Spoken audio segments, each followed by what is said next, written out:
Israeli हमले में Hamas chief Yahya Sinwar की मौत हो गई।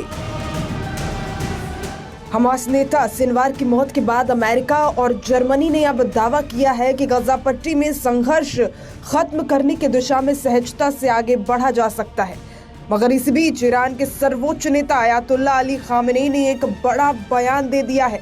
उन्होंने कहा है कि सिनवार की मौत के बाद हमास खत्म नहीं हुआ है। खामेनी ने कहा, हमास जिंदा है और हमेशा जिंदा रहेगा। सिनवार की मृत्यु पर शोक व्यक्त करते हुए उन्हें वीर मुजाहिद कहा और कहा, याह्या सिनवार के लिए जिन्होंने इस निर्दयी दुश्मन के खिलाफ लड़ाई में अपना जीवन समर्पित किया, शहादत से कम कुछ भी अपमानजनक होगा। उन्होंने ये भी कहा कि वो ईमानदार फिलिस्तीनी मुजाहिदों और लड़ाकों के साथ खड़े रहेंगे। इस महीने की शुरुआत में 5 साल में अपने पहले शुक्रवार के उपदेश में 85 साल के ईरानी नेता ने चेतावनी दी थी कि इजराइल अधिक समय तक नहीं टिकेगा।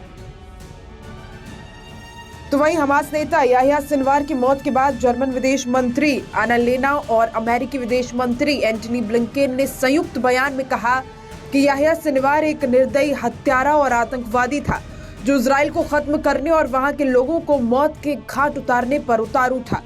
पिछले साल 7 अक्टूबर को शुरू हुए आतंकवादी हमलों का वो मास्टरमाइंड भी था जिसने हजारों लोगों को मौत के घाट उतार दिया था। शुक्रवार को बर्लिन में हुई बैठक के बाद दोनों देशों के विदेश मंत्री ने संयुक्त बयान में कहा कि सिनवार ने गजा में संघर्ष विराम के रास्ते में बाधा डाली थी। उसकी मौत संघर्ष को समाप्त करने के प्रयासों की गति को बढ़ा सकती है। सभी बंधकों को रिहा किया जाना चाहिए। आपको बता दें कि इजराइल ने एक ड्रोन फुटेज जारी कर जिसमें याह्या सिनवार के अंतिम क्षण दिखाई दे रहे हैं, उसका वीडियो ट्विटर पर जारी किया था। वीडियो में वो कुर्सी पर झुका हुआ दिखाई दिया, उसके हाथ से खून बह रहा था। जैसे ही ड्रोन मंडराता हुआ सिनवार के करीब पहुंचता है तब वीडियो में दिखता है कि सिनवार ने ड्रोन की ओर लकड़ी की एक छड़ी फेंकी।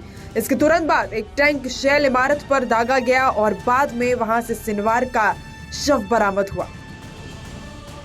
हमास ने अपने नेता याह्या सिनवार की मौत की पुष्टि की और कहा कि वो 7 अक्टूबर को जब्त किए गए बंधकों को तब तक रिहा नहीं करेगा जब तक गजा में आक्रामकता समाप्त नहीं हो जाती। 7 अक्टूबर को हुए हमले में 1200 इजरायली मारे गए थे। ये हमला यहूदी राज्य पर सबसे घातक आतंकवादी हमला था और इसने मिडिल ईस्ट को अराजकता में धकेल दिया। सिनवार को कई साल तक इजराइल द्वारा जेल में रखा गया था। सिनवार ने 6 अगस्त को पूर्व राजनीतिक प्रमुख इस्माइल हानिये के निधन के बाद नेतृत्व ग्रहण किया था।